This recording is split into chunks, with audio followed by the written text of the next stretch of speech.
United Nations. This commitment is reflected in our solid contributions to the cause of peace and of justice. Hindi man niya direktang binanggit ang pakikipag-agawa ng China sa mga teritoryo sa West Philippine Sea, binigyang diin ng Pangulo ang kahalagahan ng pagsunod sa international law. By reinforcing the predictability and stability of international law, particularly the 1982 United Nations Convention on the Law of the Sea, we provided an example of how states should resolve their differences through reason and through right. In New York, President Bongbong Marcos addressed the United Nations General Assembly for the first time. He talked about cooperation, peace and development, and a bright future ahead for the Philippines. But here at home, there was remembrance, of course, for the 50 years since the chief executive's father declared martial law. We discussed this historic day for Filipinos in this episode of The Chiefs.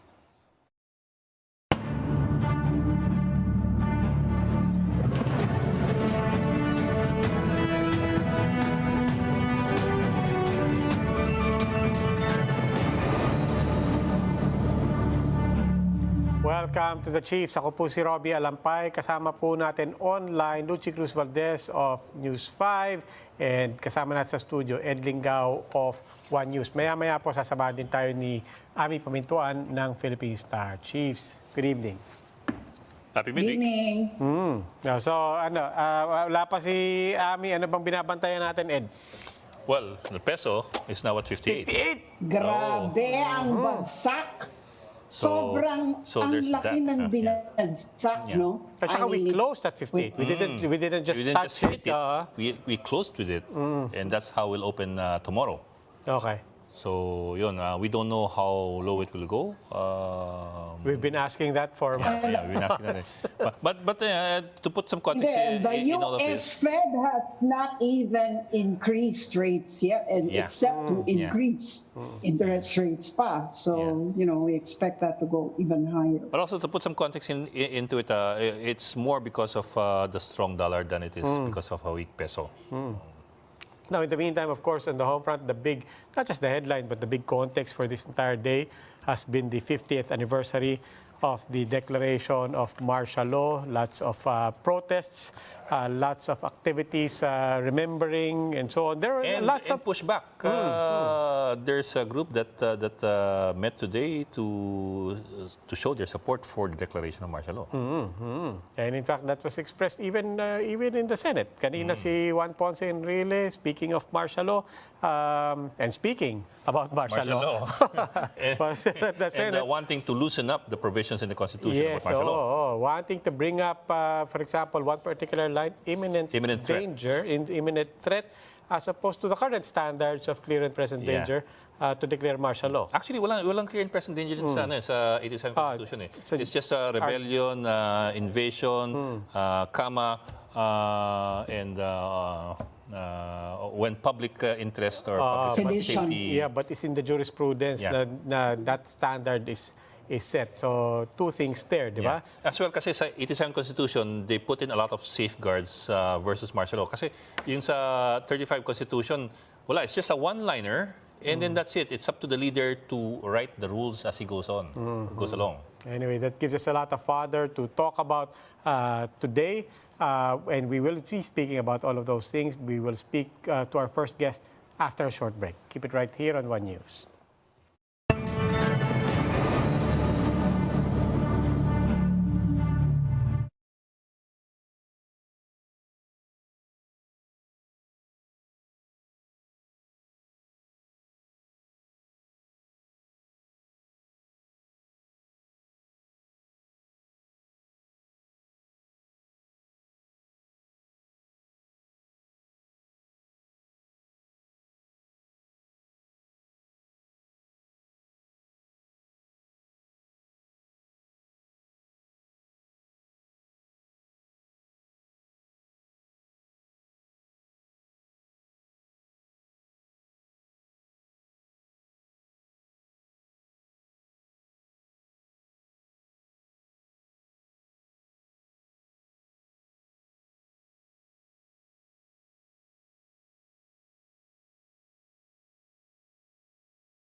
Welcome back to the Chiefs. On the international stage, President Bongbong Marcos Jr. talked about securing a seat in the United Nations Security Council. He talked about climate change, among other things, sharing his insights on the president's first UNGA address. Geopolitics expert and academic Richard Heydarian. Welcome back to the show, Professor Heydarian. Diri, sir. As always, pleasure po. Sorry, kaninang 6 a.m. pa ako kasi mga international interviews right away after the speech, so I hope I'm coherent enough tonight. Okay. Sir, international naman to eh. Oo. Exactly. But let me start off with this. Let me try to tie two things together. I don't know what word you would use, but these two events coming together on essentially the same date for us, diba? Of course, he didn't choose the date for the UN General Assembly address. He certainly did not choose the date for the declaration of martial law. But do you draw any significance, any convenience even? I don't know what word you would use. Just the mere fact that President Ferdinand Marcos Jr. could spend the 50th anniversary of martial law in New York. Yeah, irony is probably one way of looking at it. No, it's quite ironic na on such a day you actually have the Marcoses declaring their return to the international stage. At of course, medyo mabango ang dating nila, at least based on some of the coverage we saw.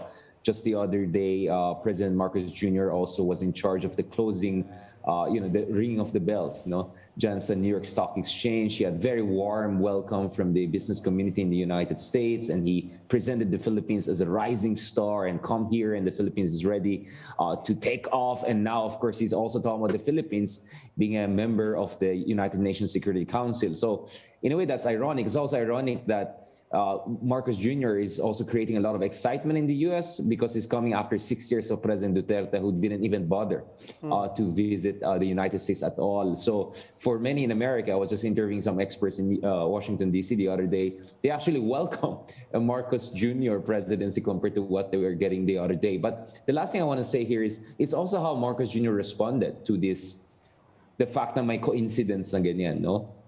And that is, he does what he always does, right? Omission, right? And evasion, right? So kung titignan natin yung inauguration speech niya, kung titignan natin yung State of the Nation address na, and now his maiden speech at the United Nations, he has systematically, kung sino mga speechwriters niya, they have systematically avoided the controversial issues. All the hot button issues are barely mentioned. And dito sa UN speech, you don't even hear US-China. You don't hear the Ukraine conflict. You talk about, it's all generic, it's almost motherhood statements there. So it allows him to project statesmanship without creating any tensions with any side. So it's very playing it safe. And omission is the name of the game, actually, it looks like, as far as Marcos Jr. Is concerned. Yeah. Sir, let me back up a bit. How significant is the fact that Marcos Jr. spoke at the General Assembly, the UN, and that he also rang the bell at the New York Stock Exchange? Because you would hear different people say different things. Now, some people would say, see, kita mo, he's been pilloried for so many years, and now he's speaking at the General Assembly. Now he's ringing the bell at the NYSE. So how significant is that? Well, it's significant in the sense that you're talking about Marcos Jr. and the Marcoses have a baggage in the United States. There are pending cases in the court against them. There were protesters, etc. But it's not significant in the sense that that's pretty routine for a lot of visiting heads of state. So it's not super special. And Marcos Jr. was just one among many international leaders who routinely give speech at the United Nations General Assembly. Now, in fairness, I know some people made memes or made issue out of the fact na wala masyadong tao sa audience. But in fairness, I had my German friends, my friends from around the world also saying na mas maraming tao sa mga classroom nila kaysa doon sa General Assembly. So mukhang medyo nilalangaw talaga yung General Assembly the other day. Not because of the speaker per se, but because mukhang the attendance is not as sustained and warm and as forceful as it used to be in the pre-pandemic years. Let's not forget na puro online na lang yung General Assembly over the past year or so. Well, yeah, even Prince Harry, when he spoke before the United Nations, Alas walang tao rin. parang nilangaw rin yung gallery. But when you're saying that there's omission and evasion, etc., Right. couldn't it just have been also a case of him being diplomatic? I mean, this is classic diplomacy, the Right. a friend to all and an enemy to none kind of thing. Yeah, actually, the friend to all and enemy to none. I'm right. I just finished a book on Southeast Asia. Actually, the Singaporeans. It's a Singaporean thing. So probably we should give credit more to Singaporean foreign ministry when we use those terms too. Na hindi actually originally sa atin yan. Now going back to this. This issue. No, I think it's really part of President Marcos' whole unity theme, right? Many people made fun of the whole unity discussion during the election, saying it's vacuous motherhood statements. But in fairness, he embodies that in his major addresses and speeches over the past 2 to 3 months, diba? Whether it's an inauguration speech, whether it's a State of the Nation address, and now in the United Nations, we see him really trying not to be Duterte, in a sense that, remember with President Duterte, like he would attack always one side and then openly take side with the other side, right? We don't see any of that polarization. He's like the detoxification kind of a master here. Of course, the baggage of the Marcos is still there. Of course, issues with accountability are there. But whenever he's given the platform, you can see a conscious effort by him, his speechwriter, whoever they are behind his speeches, to make sure that he doesn't press the hot buttons and keep himself above the fray. In fact, I want to call him the Mr. Above the Fray. He always tries to put himself above the fray and say, I'm here embodying the dignity of the Philippine state. And by the way, let's not forget, what's very consistent in all his speeches is this. It's the economy, stupid, right? To get the phrase from the Clinton campaign in 1990s, right? Economics is very much at the center of discussion, whether it's a New York Stock Exchange. Even his in UN speech, in one way or another, he talks about agricultural development, food self-sufficiency.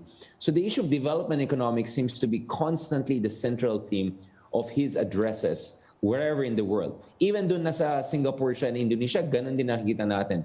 So he's Mr. Economics too, for that matter. Not only above the fray, but also Mr. Economics. Now, so far, maybe that's going to help him.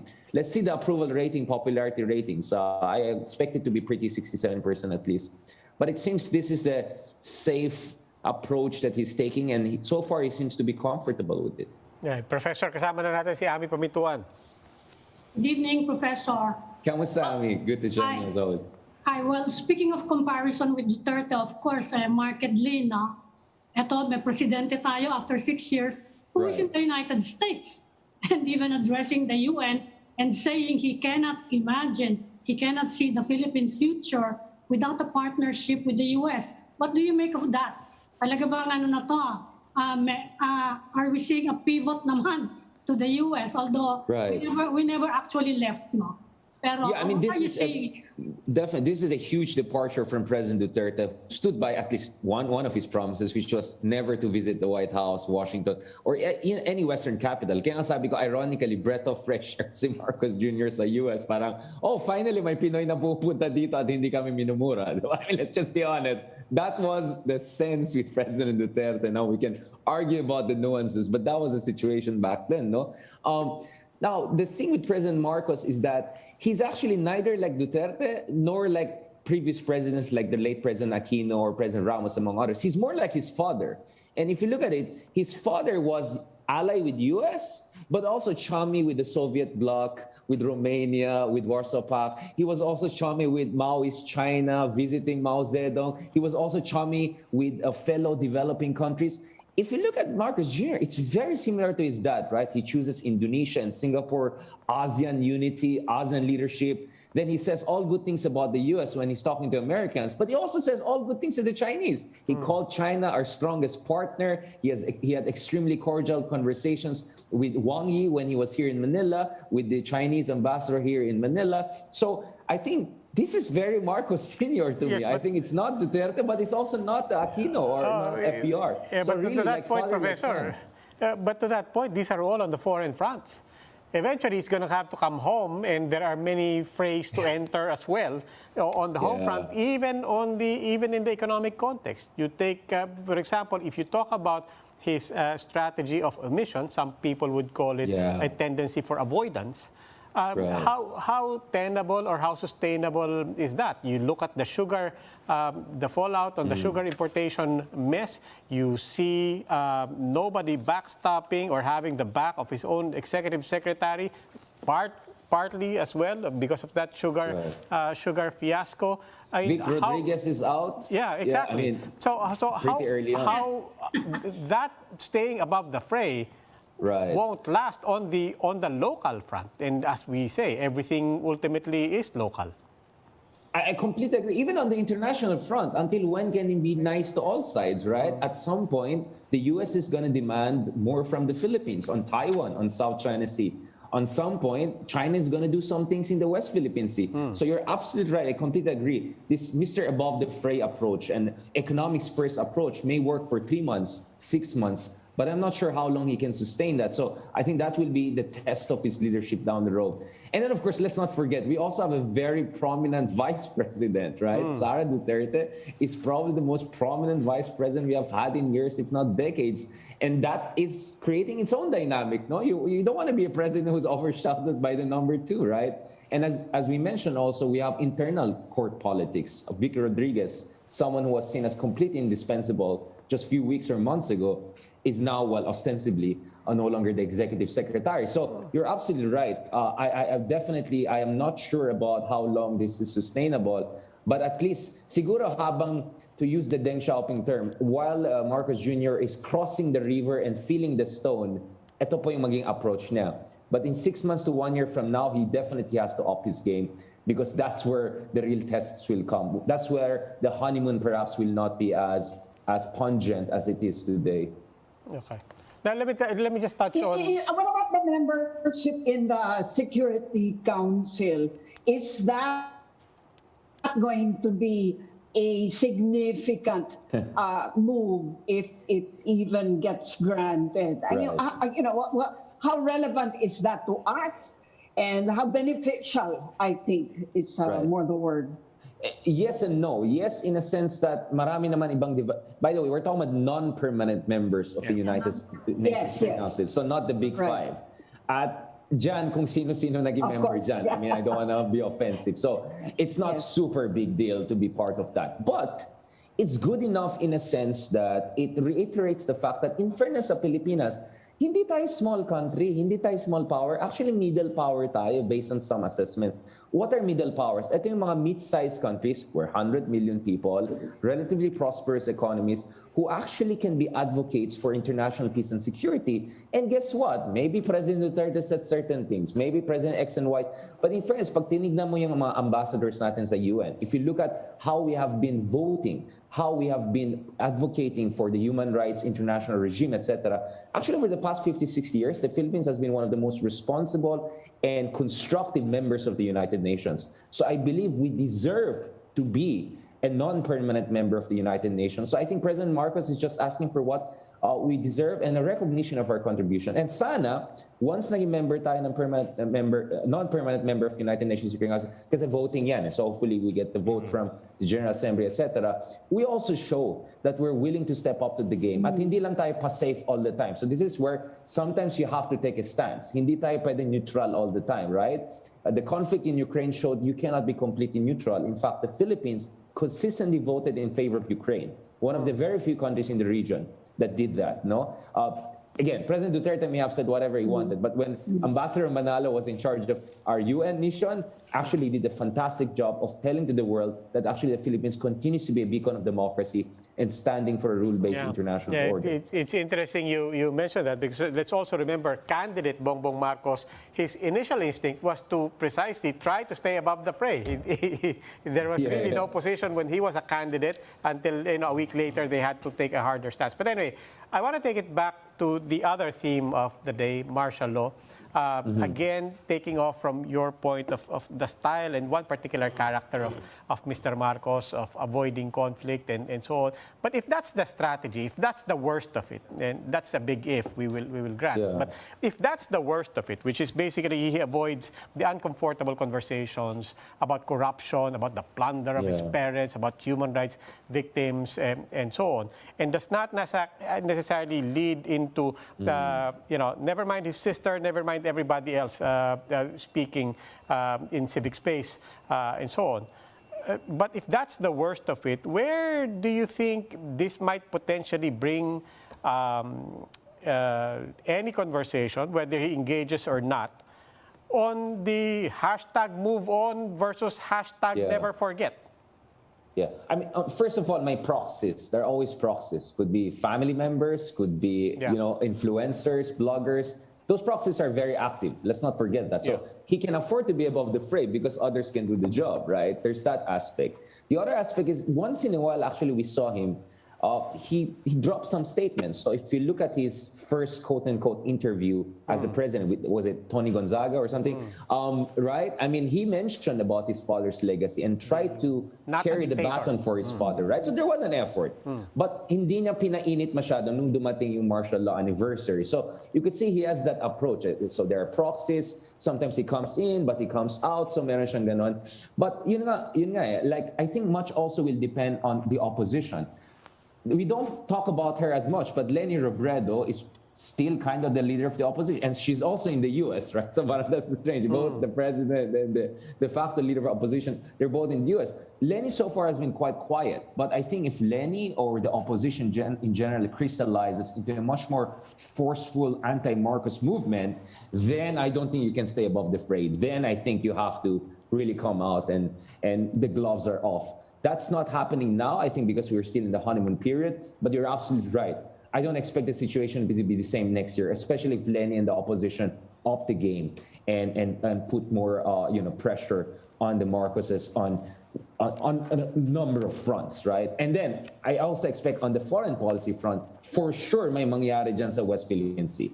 For sure may mga issue na naman dyan with China. For sure, U.S. would want more security cooperation agreement with us. So actually, the tough choices are yet to come, and they will come sooner than later. So you're absolutely right. I agree with it. The kind of above the fray, Mr. Economics, evasion, omission, that strategy can just work for so long, just to give you some initial vuelo. But at some point, you have to make the tough choices and arguments, right? As a candidate, he could have avoided the debates because hindi naman mandatory, right? But as a president, you cannot avoid the real texture of politics, both domestic and international. So it's about to come. And that's why he has to have a good team and they have to prepare for that. Well, this evening, the super ate ng Pangulo said the election of her brother shows that Filipinos do not care about martial law. What do you say to that? Well, I remember the last survey I saw was that I think more than 50%. This is in 2016 nung binary remains ni Marcos Sr., diba? I saw some surveys that more than 50% of Filipinos are okay to quote-unquote move on, right? But to say that they completely don't care, I think, I'm not sure I agree with that. I think there's still a lot of sensitivity, a lot of confusion, a lot of uneasy feelings.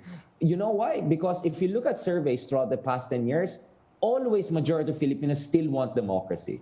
We will complain all the time, but very few Filipinos want to go back to a martial law dictatorship situation. So I think in that sense, that means the Filipino people may want to move forward, but they don't want to move back to the martial law situation we have. And that also explains another indicator, yung lack of comfortability of Filipinos with constitutional change. Pansin nyo, yung Pulse Asia survey especially, karamihan ng Pilipino medyo alanganin sa constitutional change. Why do you think so? Precisely because I think they fear going back to a martial law situation or dictatorship. So there's enough indicator to suggest that there's enough unease, but at the same time, there's a sense that it's time to move forward. And I think that's where my debate tayo. Like, how can we best move forward? We move forward by exacting accountability, or we move forward by trying to not talk about it that much. And lastly, well, we had this year's these movies, right? Yung Made in Malacanang, whatever. And I expect there'll be sequels and all, no? So, iinit pa tong topic na to eh. I don't think we have still seen the final word and public debate on this. I think iinit pa ito in the coming years, just as the Marcos administration, junior administration matures in office. Pero sir, do Filipinos have a good grasp of what democracy is and what it stands for? I ask that kasi on one hand, Right. people I say we agree. want democracy. On the other hand, they say masyadong may press freedom. O kaya ano ba yung human rights na yan? Tirahin na yan. You will have things like that said over and over again. At the same time, people will say we want democracy. Yeah, so democracy, based on Pew surveys, among others we're looking at, the indicators are pretty clear. No? Na the Filipinos, first of all, they want competitive regular elections. Napakamahalaga yan. The very things that kind of disappear when you have martial law. Of course, you can have fake elections, but it's not the same. People are not fools. They know the difference between completely fake elections and relatively competitive elections we have. At the same time, though, what we want, and this is what sociological research shows, is what I call disciplinary democracy. A democracy that gives you a choice on who will be our leaders, but a democracy that also creates some stability for economic prosperity. At actually, napansin namin sa mga research namin and data that ang mga pinaka for disciplinary democracy are actually middle class and educated Filipinos. No, I think pagdating sa ating mga kapatid sa masa, they have seen the ups and downs of all sorts of regimes. But when it comes to Filipino middle class, a growing number of them want a more disciplinary version of democracy. So the best way I can put it is it's kind of a hybrid, no? And if you want to look at role models, something between Singapore and Hungary, right? They have elections, kind of competitive, but they're not necessarily liberal democracies, right? So I think a lot of Filipinos want that kind of democracy, especially among the middle class. So I completely agree with your interrogation of our understanding of democracy in the surveys. And I raised that actually also with the survey agencies here in the Philippines. Yeah. Okay, Professor Richard Heydarian, always a pleasure, Prof. Thank you, sir. Salamat. As always, good to talk to you guys. Sorry kung madaldal ako. Nakita ko yung next guest niya. Thanks po. All right. God bless. Talk to you soon. Okay. Thank you. Okay. We will start up another conversation after the break. Please stay with us.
Chief Presidential Legal Counsel Juan Ponce Enrile is proposing to use the 1935 Commonwealth Constitution as a model for the new charter.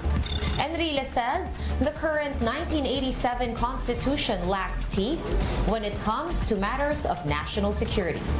ang pinaka magandang naging saligang batas ng Pilipinas ay yung 1935 Constitution. Maigsi, brief, simple, easy to understand. Pinagtanggol ni dating Senador Juan Ponce Enrile ang deklarasyon ng batas militar. Pinulo nila yung martial law provision.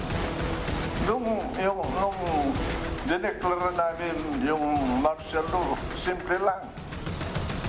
The Supreme Court cannot interfere. Senators clash on martial law's 50th anniversary as some said that it is time to move on, while others point out the importance of remembering what we call one of the darkest periods in our history. We call in our next guest, Senate Minority Leader Koko Pimentel, who joins us via Zoom. Good evening, Senator Koko Pimentel, and thank you for joining us tonight. Good evening, sir. Good evening, sir. Good evening. Good evening to the chiefs. Magandang gabi po. Sir. To all four of you. Magandang gabi po. Magandang gabi po. Sir, thank you for joining us. Sir, of course, we start off with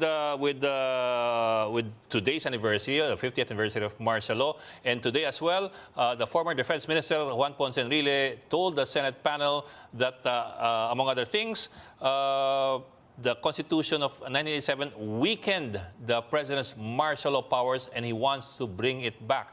I suppose by that he means he wants to take out some of the safeguards that were put in by the 1987 Constitution. Among them, yung 60-day limit for martial law and the review of Congress. Sa 35 Constitution kasi, simple-simple lang eh. The President can declare martial law and from there on, he can write the book. Your thoughts on this? Well, these are safeguards put in by the framers of the 1987 Constitution, taking into consideration lessons learned from our Marcos martial law experience. And we have used the 1987 martial law provisions, di ba? When President Duterte imposed martial law in Mindanao. Yes. So it worked. The provisions worked. Wala naman tayong narinig na abuse doon po sa administration of martial law in Mindanao under the time of President Duterte. At any rate, the Republic maintains all the power to protect itself from destruction by internal and external forces.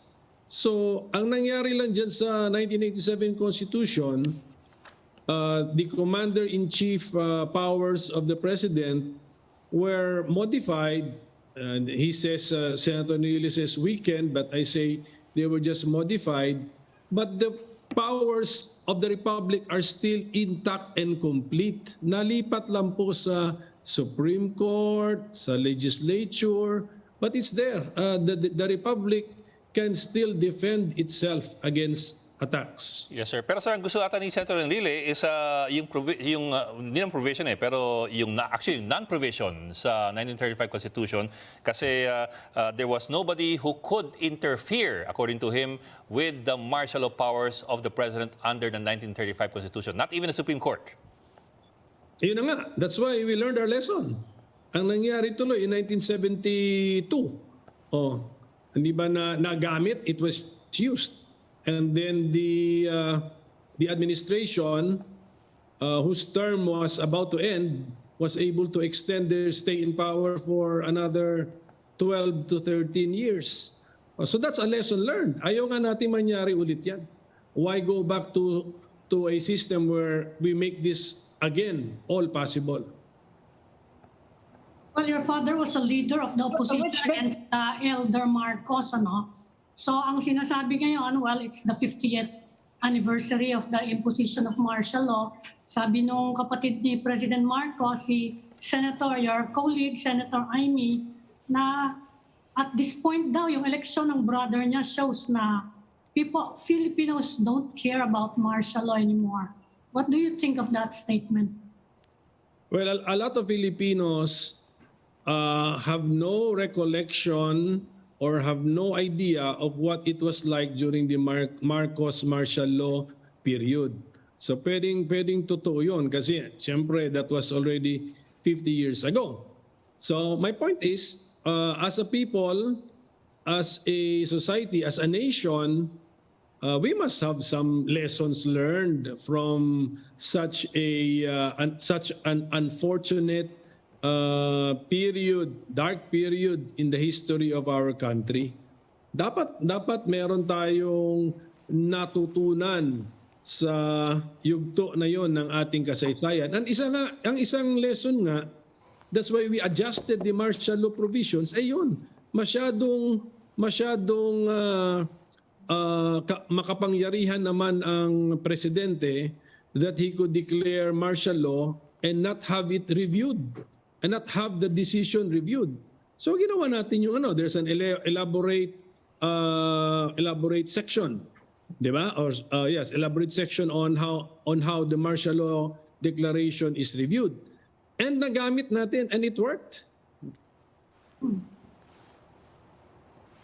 Well, do you see that kind of martial law returning? Do you see that kind of martial law returning under the son and namesake of the former? Kasi sinasabi nila, they are comparing the son with the father. At sinasabi nila, medyo iba, no? Iba yung takbo, iba yung pag-iisip. Parang iba yung worldview. Do you agree with that? And do you see that being repeated under this administration? Number one, I hope not. That it will, our 1972 experience will no longer be repeated in the 2020s. And then, number two, the world has changed na rin eh. So, kung gagamitin mo yung communism excuse or reason, that will no longer work this time. So maybe another excuse can be invented. But we will know that it is just an excuse. Medyo in this technologically advanced world, mabilis po kumalat ang mga analysis and then the people will have access to information. So I hope that it will not be repeated, but no one can really see into the future. But looking at the demeanor nga, and then sabi nila the personality of the president, it should. I am hoping that it will not be repeated. Yeah, but speaking of, it's easy to invent reasons. People had these concerns na, even without declaring martial law, the anti-terror law, for example, and the provisions there that basically opens the Pandora's box on intent, for example, is precisely that kind of a slippery slope that will lead us to that path anyway. And then you have Senator Juan Ponce Enrile saying na, let's make imminent danger a legislated standard for whether or not we should exercise these options.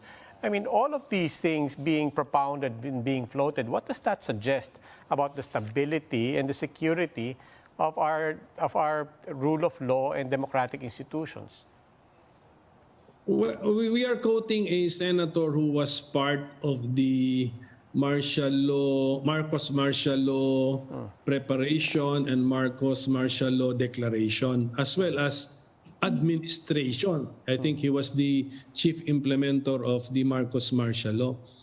So, iba po yung karanasan niya, and that's a very unique experience. Only applicable to him kasi he saw it as from the implementer's point of view.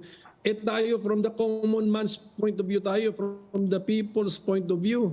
Diba? Hindi tayo makasalita, walang free speech. Yung freedom of assembly, wala. Yung may mga namatayan, may nakulong. Hindi maintindihan bakit, anong kasalanan? Because you were issued an ASO, you were issued the presidential commitment order.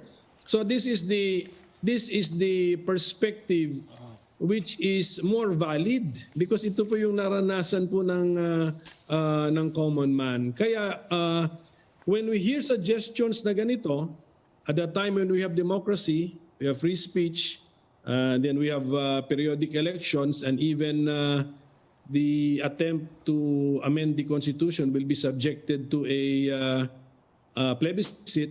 So we should resist, we should speak out, criticize or advance a counter perspective, and then defeat this proposal, these dangerous proposals in the plebiscites to be called. Sir, a while ago you said that the world has changed, and I suppose you mean that it has changed for the better. But at the same time, the world has also changed, and I don't mean for the better, maybe for the worse.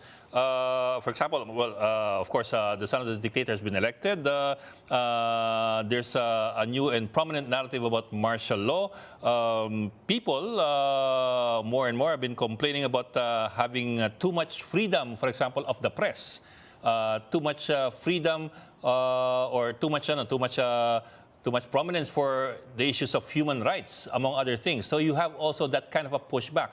I'm wondering lang how you look at that in light of all these concerns about whether or not the provisions on martial law should be loosened as proposed by Senator Enrile. The world has changed. We are now more technologically advanced. News and information spread faster. The people have access to information, quicker and better access to information. They can double check what is relayed to them, what they read. They can double check. They can communicate with others to validate what they hear. So in that sense, the world has changed, but that is neutral. No? The technology is neutral. That's why those of us who have realized some lessons from the Marcos martial law years should also take advantage of the technological progress that we now see, so that we can relay, make the people know the lessons that we have learned, and then counter the proposals of those who want us to go back to a past regime or the rules of a past regime, which made a martial law regime, a repressive one, possible in the Philippines, which a lot of us referred to as a dark period in our country's history. Well, in the meantime, some of your colleagues are actually saying that it's time to move on from this, martial law narrative, supposedly. That's been changed precisely by the election of a President Marcos Jr. Ano naman ang sa inyo dyan, Senator? Well, no need to say to move on, because the world has moved on. Philippine society has moved on. We do not talk about martial law 24 hours in a day. But don't tell us not to remember what happened in September 1972. Hindi dapat kinakalimutan yan. And then, meron pong mga namatay dyan. Meron pong pinahirapan dyan. Meron pong nag-disappear dyan. Meron pong nakulong dyan. Thousands. And definitely, may mga insights din tayong makukuha sa experience na yan. So, we should be allowed to talk about all of these things, what happened, the facts, the history, as well as the lessons learned, the insights, and the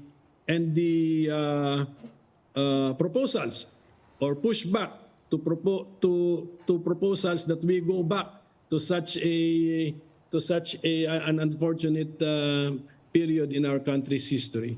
Senator, cambio ako ng konti, but I'll do so by saying that one of the impacts and legacies and lessons of martial law was we lived through a period where the legislature, supposedly, was basically rubber stamped, and there was really no check and balance between the executive and the legislature. I'll seize on that to ask about the budget process right now, because so far, as the budget has moved through the House of Representatives, there seems to be, as people are saying, parang ito yung mga shades of lack of check and balance that people remember, and we think might be echoes also of a time that we do not like.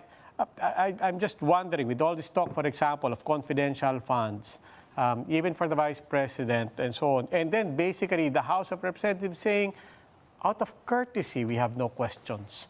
I mean, what can we expect when this moves up to the Senate? We will be courteous, but we will have questions. Yun po ang mangyayari sa Senate. We will be courteous, but we will have questions. Kailangan magtanong. Especially if we are going to start a practice. And it will be very difficult now to reverse this practice of giving the Confidential, Office of the Vice President confidential funds and the Office of the DepEd Secretary confidential funds. So tanungin natin, para saan ba ito?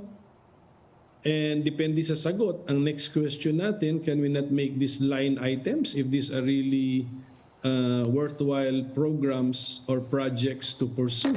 Diba? So if they should be institutionalized, they will be institutionalized as program or activity or project, not as a fund which is barely audited. Because if we start such a practice, it's so difficult to stop the practice or to reverse the practice. So ano na po yan, padagdag na po ng padagdag yan every year. Yeah, from what you've seen and heard, are they making any kind of a credible argument, would you say, for these kinds of intelligence, confidential funds for the Office of the Vice President? For the Office of the Vice President, medyo you really have to justify it because under the Constitution, the Vice President is there to prepare, just be prepared to become President. But you can participate in the government if the President taps you and appoints you to be a member of the cabinet or any other government position. Then you use the budget of the office that you are appointed to. So ganun po yun. And then sa DepEd, I've heard that may mga programs, may mga activities doon na they will charge to the confidential fund. So the next question is, why not make them line item activities, diba? And put the corresponding amount for the said activity. Pero sir, going by their argument, these are activities that are designed supposedly to forestall any infiltration by the left into the educational system, among other things. Or by perverts. And that as well. So may ganun na, we've heard this already in the hearings in the House. We've heard how they try to justify it sa committee level. So more or less you already have an idea what the arguments are and how they try to justify it. Well, no, we shall ask the question and then listen to their answer. Pero ang advice ko na lang siguro sa DepEd, concentrate on education. If you are afraid of infiltration by the communists, there are other government agencies, which are tasked to deal with these national security concerns, not the DepEd. Concentrate lang po tayo sa education. Ang sama na ng performance natin sa mga international tests on reading, science, and math. So concentrate na po tayo doon. Let's not divert resources meant for education for national security concerns. So doon na yun sa national security agencies po natin. Yes, sir. Pero sir, kayo na rin nagsabi na yung confidential intelligence funds, they're barely audited. And that's how it is. Yung 2015 joint memorandum ng COA at ng DBM, halos hindi na ginagalaw. Yung what the agencies report is already taken for granted as gospel truth. So I suppose that's going to be a major problem. Let us not extend such a fund to the DepEd and to the OVP. Kasi not necessary. So why do you need, so tignan natin ang nature of intelligence funds. So why do you need intel funds?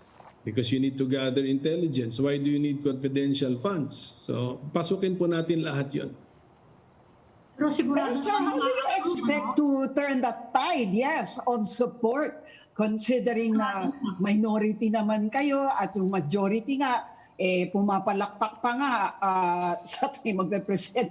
Halimbawa, ang mga OVP when she was there, no? So how do you expect to turn this around knowing that the support is just really overwhelming?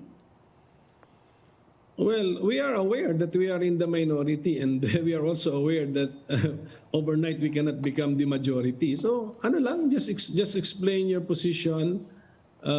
Let the people decide. If the legislators decide, then we will lose. So, okay na po yun. Basta importante, somebody asked the relevant questions, somebody reacted to the answers given to the questions, and maybe somebody even made a better an idea, suggested a better idea on where to spend the money. But to expect to win, kung ganun kami kadami, then hindi dapat kami minority, dapat majority kami. Dapat hindi ako minority leader, dapat Senate President na nga ako, di ba? But do you expect a reasonable discussion about this at the very least? Because it does go back to the context of our question. I mean, harking back, not to try to stretch it all the way to martial law. But basically, would it be fair for us to take this as a test on whether or not we have a rubber-stamp Congress? Well, that's a very difficult question to answer, because I know my colleagues here in the Senate. They will never allow the Senate to be a rubber stamp. What will happen is that they will allow the minority to ask the questions and to react to the answers. They will give us the time and the opportunity to perform our role as the minority. And who knows, we may even convince a few of the members of the majority. But definitely, I'm not dreaming that, the conversion will be of sufficient number that the minority all of a sudden becomes the majority. Senator, outside Congress, kumusta yung state of the opposition? Because if you want to strengthen democracy, since we're discussing the 50th anniversary of martial law, now you want to strengthen democracy, you want to prevent state abuses, you need a strong opposition. No? Outside Congress, meron bang mga activities to strengthen the opposition? I mean, the next elections is just about 2.5 years away. No? Mm-hmm. Well, that's why ganito yung ang Division of Labor namin ni Senator Risa Ontiveros. Sabi ko, I will be the minority leader in the Senate, but she will be the opposition leader. So this is some people do not get the nuance, but this is related to the question of Amy na yung organizing now the political parties or the groups which will oppose the administration or run against the administration in the next few elections would be now the responsibility of Senator Risa Ontiveros. So I know, I hope that I know, and I know that she has been organizing. Kami naman with my own party, which is now fragmented because of the internal dispute, my group is at least we are trying our best to strengthen our group. Is former Vice President Leni Robredo still active in the opposition? Well, that question should be directed to Senator Risa Ontiveros. Ako, I'm concentrating on my work as the minority leader in the Senate. So sa legislative, sa legislative arena. Yes, sir. Sir, pasingit lang, sir. Quick cambio sa ibang topic.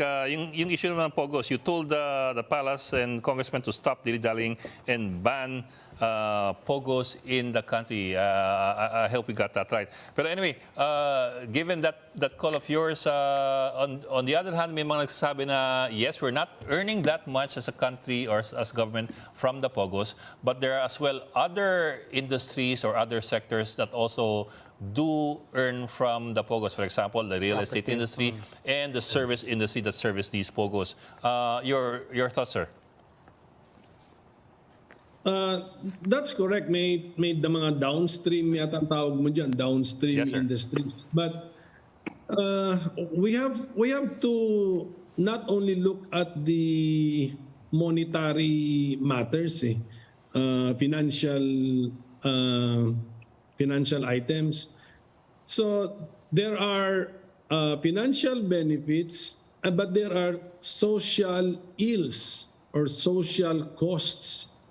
So yung social costs and social ills, mahirap lagyan ng peso value yun. So do we want the Philippines to host, a business which is about gambling, online gaming, banned in almost, but will cost the following. Ito ima-minus natin ngayon sa 5B para malaman natin kung worth it o hindi. Reputational damage. Law and order deterioration. Ano pa? Corruption of our law enforcers. Ano pa? Number 4, competition for jobs here in the Philippines. Number 5, displacement of lessees, landowners, and disputes, and more disputes in subdivisions, etc., etc. So, ako, inisip ko, it's not worth it. Plus the fact yung bagong revelation nung hearing ng Committee on Justice, apparently we're stuck with all of the Chinese POGO workers who are here because they are no longer welcome in their home country. So that's another social cost. Financial cost. You mean to say for the rest of their lives, dito na sila? Wala silang trabaho, they are now a burden to Philippine society because they're no longer welcome in China because their passports have been canceled. So, ang tanong, with all of these problems, ang dami na natin problema na tayo-tayo pa lang. Ngayon, gusto pa natin pasanin ang problema na inimbento natin by allowing foreigners to work here, na bawal against labor policy dapat yun, to work here, to service the gambling bets of their countrymen who are outside of here. So, is it worth it? Ang aking conclusion, it's not worth it.